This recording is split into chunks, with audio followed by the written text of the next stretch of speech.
What's up? What's good? Matt Clark here at the new Matt Clark.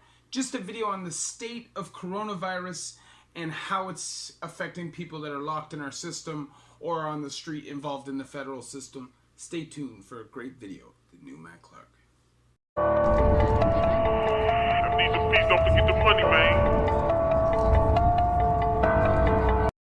What's up? Matt Clark here at the new Matt Clark. I speak on prison, I speak on addiction, and hopefully by sharing my experience with you, we can save some lives. So please subscribe to my channel. We're trying to keep a positive message here. I love each and every one of you at the new Matt Clark.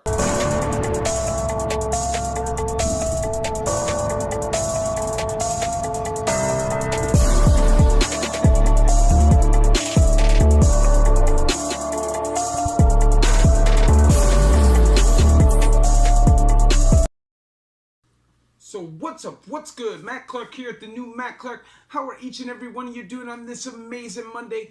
I'm doing great. My girl's doing great. My family's doing great. And I hope each and every one of you are doing great through these tough times. I want to say thank you to each one of my 1,850 subscribers. You guys mean the world to me. You guys help this movement grow. You guys hold me accountable. So thank you very much. If you could please hit that like button. If you could please hit that subscribe button and that bell notification button so you get these videos when they're new. If you could share with somebody on social media, that would be amazing. Help spread the message, help spread the word. And there's a PayPal option if you'd like to donate, help, and support the channel. The link is in the description. So, it's official. There are now 4 cases from what I've read of COVID-19, aka the coronavirus, in the Canadian federal system. 2 in a maximum security prison in Quebec. It doesn't state the prison, the article that I read. I would assume it's Donnacona or Saint-Anne-de-Plain, which is the shoe. But who knows? And then there's 2 in Mission in British Columbia. And I'm telling you right now, I'm just so thankful that I'm not in prison and I don't have to face these possible challenges. Any of you that have loved ones in prison, reach out now, talk to them, tell them you love them, tell them how important they are to you. They're going to need that strength because if it rips through those prisons, I'm not sure there's going to be a ton of help there for them. It may get to the point where they start releasing non-violent offenders. I don't know. It's been mentioned, but there's no real dialogue from what I know. I'm not an expert by any means. But I'm telling you right now, if this gets into some prisons, people are going to die. The healthcare system is not built for those kinds of traumas, those kind of sicknesses and injuries. And at the end of the day, a lot of the time, inmates can be told to go away if they're feeling sick. Go lay down, it's not a big deal. What do you expect? You know what I mean? They don't get the attention that they will need in order to possibly recover from this disease if they catch it. There's a ton of people in prison that will have preconditions and will be affected majorly by coronavirus. There's lots of old men, there's lots of diabetes, there's HIV, there's hepatitis C, lots of people with immune systems that could be compromised. So it is super important that it does not get into all the prisons in this country. Mr. Trudeau, Mr. Ford, if you can release non-violent offenders, I think you should do that. Lighten the load on not only the system, but the healthcare system, because if it does get into that federal system, because of the way it'll spread, you are going to have your hands full. You figure, what are there, 7 penitentiaries in Kingston alone? What happens if Corona rips through all 7 of those prisons? Kingston General Hospital is going to be able to handle the burden of 3,500 or 3,000 inmates coming through there all within a month.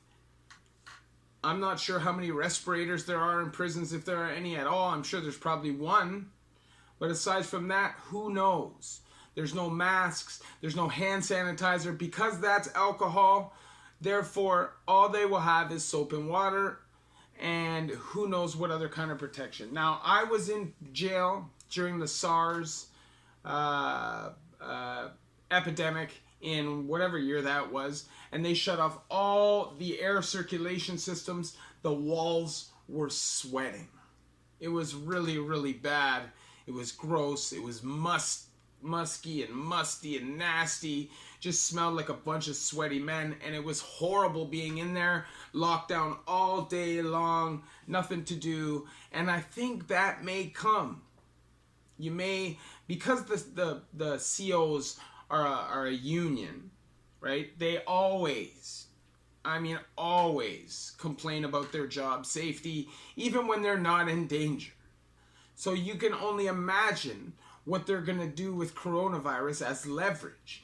I'm sure that they will cut to a skeleton staff and the jails will be on lockdown with minimum movement if it gets really out of control, or if they're not already in that situation.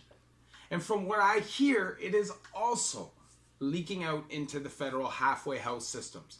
From what I'm hearing, a lot of the CRF halfway houses, which are run by private organizations like St. Leonard's, a lot of them are having staffing issues and are really having a hard time of figuring out what they're going to do with these inmates. Now, if you're out on federal parole, from what I hear, and you have somewhere where you have had a CA done and they are considered like a safe place for you to go stay, you may be able to go temporarily stay there. But if you're somebody who's out in a halfway house right now, maybe you've been in for life, maybe you've been in for 10 years, maybe you've been in for 5 years, maybe you just touched and you don't have that, and these halfway house shutter, you're going back to the cells in Joyceville. And like I said, you are not going back to your mother institution. You are going to the cells in Joyceville, the open cells in Joyceville, because you're not technically an inmate. So they can't mingle you with the population, because if something happens to you, then you will be a liability. That will be a liability. So I am telling you, if you have family members who are out on parole in a CRF halfway house, you better start making plans. And if you have somebody who's inside, please reach out to them. Please tell them how much you care about them, how much you want them to change their lives. You have to motivate them. You have to inspire them. These kind of sicknesses, these kind of illnesses that really, really make you fight for your life may not be that easy to fight for if you've been in prison for 30 years and there's really no hope, nobody talks to you, you have no family. You know what I mean? So if you do have somebody inside, reach out, tell that person how much you care about them and that you hope that they're safe. And me personally, I hope each and every convict in this country is safe, except for the chumps and the rapists. I hope that you all are able to walk out without this coronavirus. I know that the chances of that happening are very slim, and we will be thinking about you, and our prayers will be with you. It's not fair that you guys have to go through this in the circumstance that you are in, but this is what's going on our planet, and it's just the way that the cards have been dealt.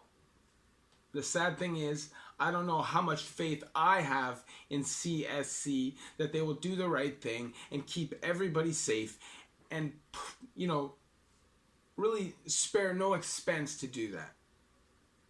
We all know how CSC runs on a budget. We all know how they feel about spending money on food. We all know how they feel about quality of care. Not care, quality of care.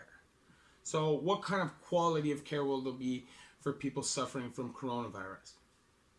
I'd like to think that they're going to care just because the risk of the spread to the officers as well is there.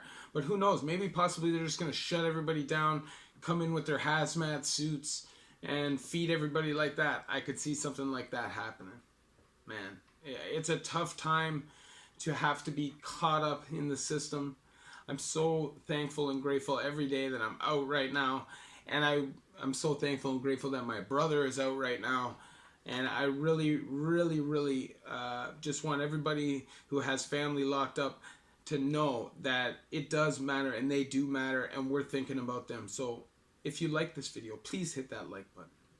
Please hit that subscribe button and that bell notification button so you get these videos when they're new. If you could share with somebody on social media, help spread the message, help spread the word, that would be amazing. And there's a PayPal option if you'd like to donate, help support the channel. The link will be in the description.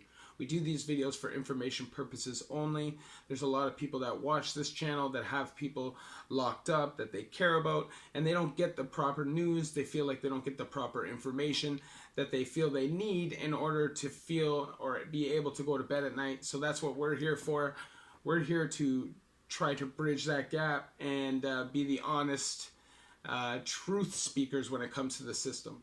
So obviously, we don't want anybody to go to prison, but the reality is people do go to prison, and just because they do go to prison doesn't mean that they have no rights, that they're not a person, and that they don't deserve a second or even third chance. So anyways, I hope you guys like this video, and I hope each and every one of you are keeping your family safe, keeping yourself safe, and being smart during these tough times. Remember, it's not just about you, and at this time, we need to step up and be leaders, not be followers. This is when the real ones step up, and the not so real ones step back. Anyways, love each and every one of you. The new Mad Player.